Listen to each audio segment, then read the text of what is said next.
ยังอีกอะไรเนาะ1 2 3 1ยืนใกล้ๆกันในพี่น้องนี้ว้ามีแต่ภูงามๆมีแต่ภูจบๆงามๆเว้ยอันนี้ได้ซื้อจังใดเนี่ยสาวแฮนอายุจักปีแล้ว19 ปีแล้วเนาะเป็นได้สิได้เอานี่ยังเลยเอาอ่ะจังได้ตอนนี้สถานะโสดบ่โสดได้อันนี้ได้จังได้โสดอยู่บ่โสดแม่นบ่ยังเฮียน Facebook บ่ไผแจกวะแจกวะนี่โสดนะไผโสดแม่นแจกอัน Facebook ได้เลยสบายไปว่า FC ถามได้จังน้องดีจังบ่นั่นน้องดีจังบ่ได้นั่นเบิ่งเด้อสาวบ้านใดนี่นะงามเท่ละเบงอันนี้คือถือโอกาสเนาะที่น้องดีได้ถ่ายคลิปวิดีโอเนาะพาบรรยากาศการทรงนางแบบวิธีชนบทในลาวเนาะพ่อแม่พี่น้องนี่อันนี้คือเจ้าสาวเจ้าสาวมาพี่ก่อนตีอันนี้ข้าเจ้ากับเจ้ายางนะเพราะว่าบ้านเดียวกันนี่สวัสดีเจ้าสาวคนนี้อันนี้คือเจ้าสาวคนก็คือเจ้าบ่าวนะโคตรที่พายกระเป๋ามันจะเป็นเจ้าบ่าวพี่น้องอันนี้ก็คือภาพบรรยากาศงานแต่งเนาะในชนบทเนาะเพราะว่าคือที่น้องดีบอกเนาะฝ่ายเจ้าบ่าวเมนเพื่อนกะจะนี่ก็คือต้องมีหมากน้ำเต่าเนาะในฮีตของประเพณีฮีต12ของ14ของชนเผ่าเมนการที่เขาได้ไปทรงนางเขาก็ปะบ่ได้ก็คือติบเข่าเนาะพี่น้องแต่ว่าบ่มีมองยูซ้ำเป็นอย่างจึงบ่มีมองยูเพราะว่าเหตุผลก็คือเพิ่นหันมาเฮ็ดเวียกอยู่พี่เนาะแต่ว่าได้สร้างครอบสร้างครัวอยู่นี่เพิ่นก็เลยบ่มีบอลอยู่นี่ผู้สาวผู้สาวไม่รู้ความงามถ่ายแล้วแน่ประเภทถ่ายเลยถ่ายแล้วแน่เอาแล้วถ่ายไปยังอีกถ่ายเนาะ1 2 3 โอ้มีความงามไหนตัวไทยโลกนี่มีความงามเว้ยนี่ผู้สาวมาดองวะไปดองเดี๋ยวขอถ่ายมุมนี้ของเด้อนี่อันนี้ก็คือภาพบรรยากาศของพี่น้องแต่ว่ามันก็ยังบ่มีบ่อนอยู่นะเพราะว่าเต็นท์เขาเจ้าบ่ได้เซาเต็นท์บ่ได้เซาหยังเนาะก็สิบ่มีบ่อนอยู่นี่อันนี้ก็คือภาพบรรยากาศน้องดีก็ใกล้ๆเหือนน้องดีเนาะอันนี้ก็จะเป็นเหือนน้องดีเนาะน้องดีก็เลยเอาบรรยากาศนี่มาทักทายพี่ๆ FC นี่สาวๆนี่สบายดีซื้อจังได้ก่อนนี่นะซื้อจังได้ซื้อวันเนาะน้องวันน้องดีพ่อแม่พี่น้องเป็นจังไดหน้าตาน้องดีกับน้องหวานคายคือกันบ่น้องแท้ๆนะพ่อแม่พี่น้องทางนี้มาสิแจ้งก่อนมาสิงามมันจังเซ็งมาสิงามอันนี้มาสัมผัสอยู่ใกล้กันเลยนั่งยืนใกล้ๆกันพี่น้องนี้ว้ามีแต่ภูงามๆมีแต่ภูจบๆงามๆเว้ยไปงานดองบ่ดองไผดองหมูหรือว่าดองน้าสาวดองของลูกน้าสาวก็คือญาติพี่น้องแม่นบ่อันนี้ได้ซื้อจังใดเนี่ยสาวแฮนอายุจักปีแล้ว19 ปีแล้วเนาะเป็นได้สิได้เอานี่ยังเลยเอาอ่ะจังได้ตอนนี้สถานะโสดบ่โสดได้อันนี้ได้จังได้โสดอยู่บ่โสดแม่นบ่ยังเฮียนบ่เฮียนห้องใดแล้วม.4เฮียนอยู่ไสอยู่บ้านหรืออยู่เมืองเฮียนอยู่บ้านอายุจักปีแล้ว15โอ้ยได้เป็นสาวเด้จังได๋ก็สิเอาผัวปะเอื้อยเอาอันนั้นผัวปะเอื้อยแล้วสิได้เท่าข้างบ้านมีพี่ๆ FC เนาะคอมเมนต์กับน้องดีว่าน้องดีงานแต่งยามใดก็ได้เป็นแต่แขกรับเชิญอันนี้แม่นแท้ๆอันนี้เด้จังได๋สบายดีซื้อจังได๋ซื้อจังได๋ก็ถั่วแดงนะโอ้ยคืองามแท้สาวบ้านใดนี่งามแท้ระเวงโคกว่าโอ้ยคิดว่าคนระเวงโคกสิงามปานนี้น้องดีหันโชคดีที่สุดที่มื้อนี้เนาะได้เจอกับน้องๆเนาะพ่อแม่พี่น้องว่าจังได้สถานะโสดบ่โสด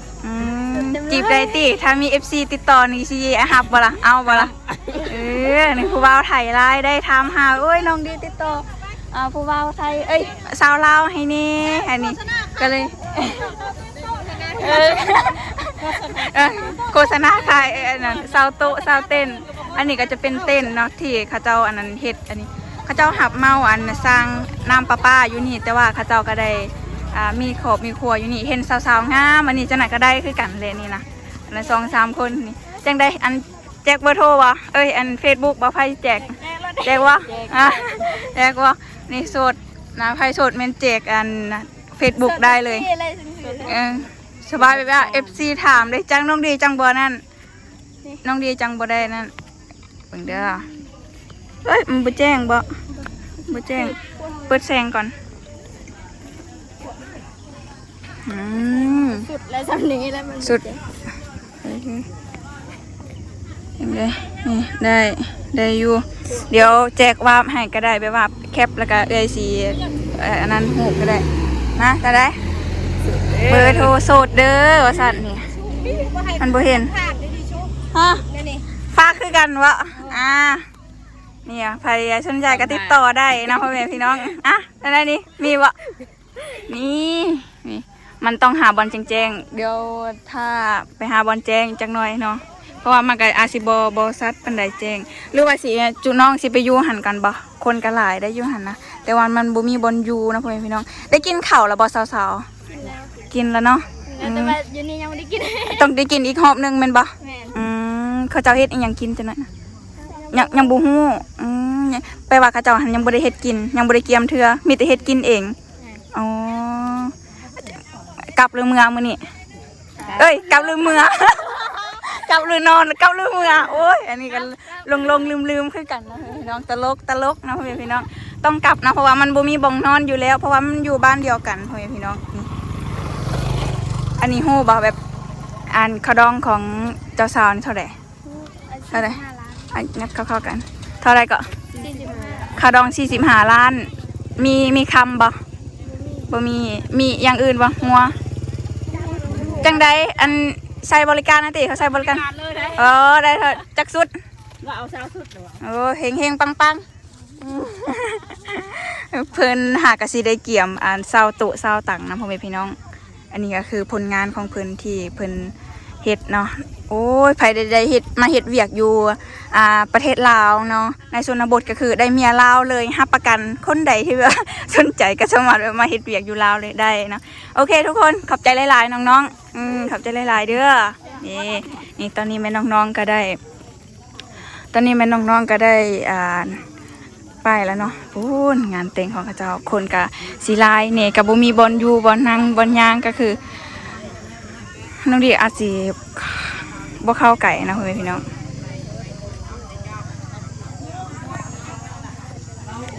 พ่อแม่พี่น้องเดี๋ยวน้องดีไปเบิ่งเนาะเหตุผลหยังเขาเจ้าจึงได้แบบเมียอยู่ลาวเนาะพ่อแม่พี่น้องก็คือเพิ่นหันมาเฮ็ดเวียกอยู่นี่ก็คือบ้านใกล้ๆน้องดีแต่ว่าน้องดีบ่เคยแบบว่าไปเลาะไปเล่นแถวๆนี้เด้น้องดีหาก็ได้เข้ามื้อนี้ก็คือมีโอกาสได้ยักทายเนาะให้พี่ๆได้ติดตามรับชมว่าถ้าเฮาหั่นนะก็คือแบบว่าบ้านไก่ทางไกลต่างเมืองต่างแขวงเนาะพ่อแม่พี่น้องถ้าเฮาสิเอาเมียชนเผ่าเนาะเฮาควรเฮ็ดจังใดเพราะว่าเฮาบ่มีเฮือนมีซานเด้ถ้าเฮาสิแต่งเมืองหั่นนะเพราะว่าทางชนเผ่าในชนบทแม่นเขาเจ้าก็สิให้แบบว่าเจ้าสาวหันไปอยู่น้ำเจ้าบ่าวเนาะถ้าบ่มีเฮือนมีซานก็อันนี้แหละเพิ่นก็สิตั้งเต้นบ่นี่แหละก็สิเป็นห้องฮอกะในเต็นท์นี่เลยเฮ็ดห้องฮอในเต็นท์นี่เลยเพราะว่าเพิ่นกะบ้านเมืองกะไกลเด้อันฮิตของประเพณีของชนเผ่าแม่นต้องไปส่งสาวก่อนก็คือไปส่งสาวให้ไปอยู่เฮือนเจ้าบ่าวก่อนแล้วก็จังมาแต่งอีกรอบ2อยู่เฮือนเจ้าสาวนะพ่อแม่พี่น้องแต่ว่าเพิ่นหันบ่มีบ่แม่นว่าเพิ่นแบบบ่มีเงินบ่มีนั่นเลยว่าเพิ่นก็มีเงินในฐานะนึงก็คือเพิ่นว่าแหละค่าสินสอดนู่นนี่นั่นก็ประมาณ45 ล้านแล้วก็มีงัวมีอีหยังก็มีหลายอย่างแหละแต่ว่าน้องดีก็อาจสิบ่ได้ถามไปว่ารายละเอียดปานใดนะพ่อแม่พี่น้องต้องขอโทษขออภัยแม่นคือกันเนาะแต่ว่าถ้าอันใดที่ว่าพี่ๆ FC บ่ได้เข้าใจตัวใดก็สามารถคอมเมนต์ถามน้องดีได้เด้อนี่อันนี้มันก็จะเป็นอ่างน้ำที่เพิ่นเฮ็ดนะพี่น้องจนได้เมียลาวนะพ่อแม่พี่น้องเปิดอัน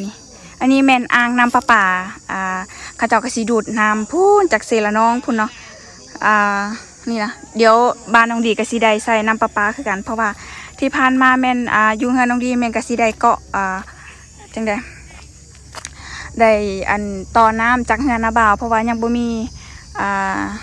นั่นเจาะเถื่อเงินเจาะเถื่อเนาะอันนี้6นี่อันนี้น่าจะเป็นถังน้ำเขาจะสิเฮ็ดถังน้ำเนี่ยอ่างน้ำหั่นแหละ1 2 3 6 9เสาเนาะเพิ่นสิเฮ็ดอันนี้ใหญ่แฮงเนาะพี่น้อง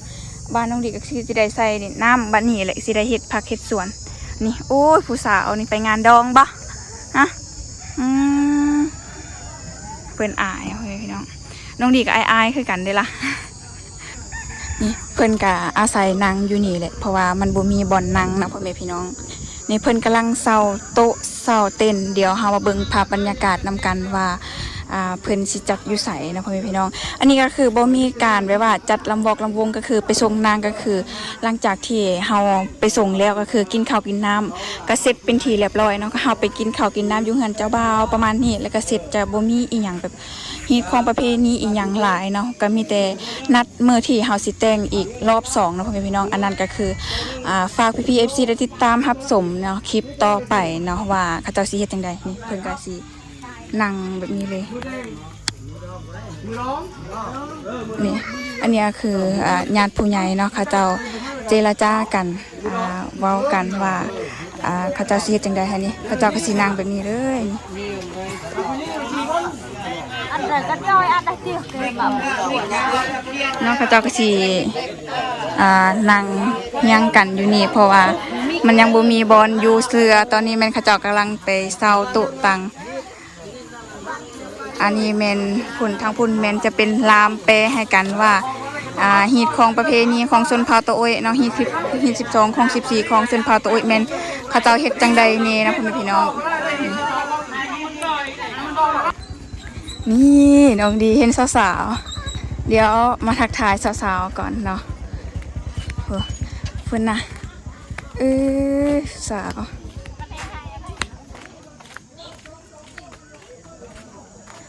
สบายดีผู้สาวมีแต่ความงามจุบๆงามๆเว้ยอันนี้นี่ยังไงก่อนนี่ซื้อยังไงออกคลิปอยู่เนาะมือวานมือซื้อนี่เนาะเอาคลิปเหมือนกันอยู่ซื้อยังไงก็แล้วพี่ FC ลืมว่ามี PFC ถามหาอะไรน้องแดงว่าให้น้องดีหันอัปเดตเนาะไปถ่ายน้องแดงแนวสั้นให้ถ่ายอยู่เนาะไปวะอันนี้ได้ผู้สาวบ้านใดนี่นะงามเท่ละแวงเหรออ๋อแม่นบ่แม่นบ่บ่เคยเห็นด้วยเท่มีคนงามเสยเว้ยพหน้าตาดีเว้ยคนละแวงโขกนี่อยากจะยองบ้านตัวเองเอามันต้องยองตัวบ้านตัวเองถ้าเฮาบ่ยองแล้วไผสิยองบ้านเฮาเนาะมันต้องยองตัวเปิดผู้สาวงามแท้เนมกล้องเนี่ย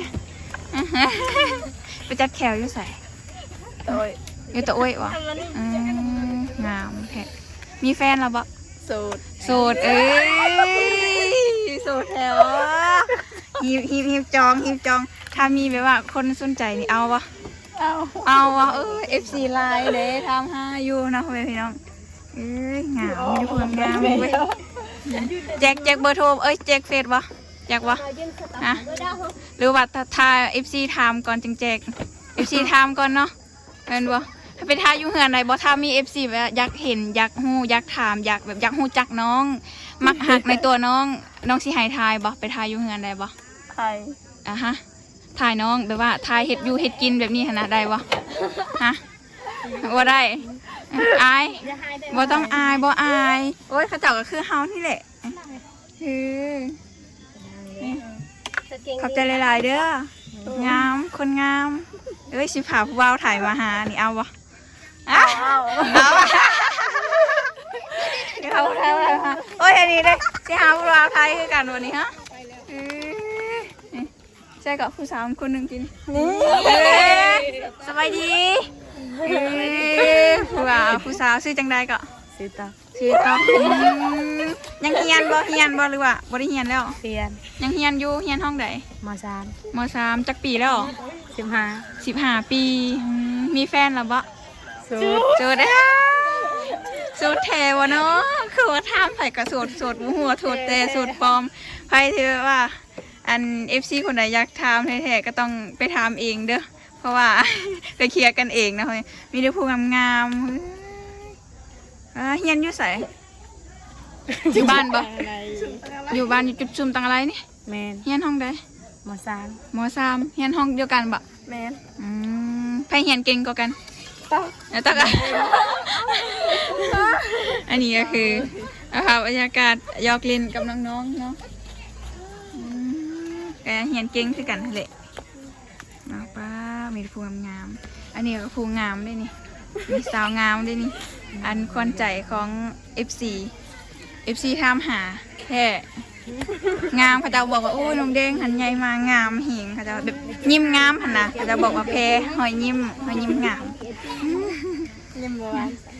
าณ หวานงามโอ้ยมีคนมากหลายแบบอยากเบิ้งหันนะเดี๋ยวมื้อหน้าสิไปถ่ายน้ำแท้ๆมื้อหน้าโอเคขอบใจเด้อน้องๆเด้อขอบใจหลายๆมื้อหน้าถ่ายไหม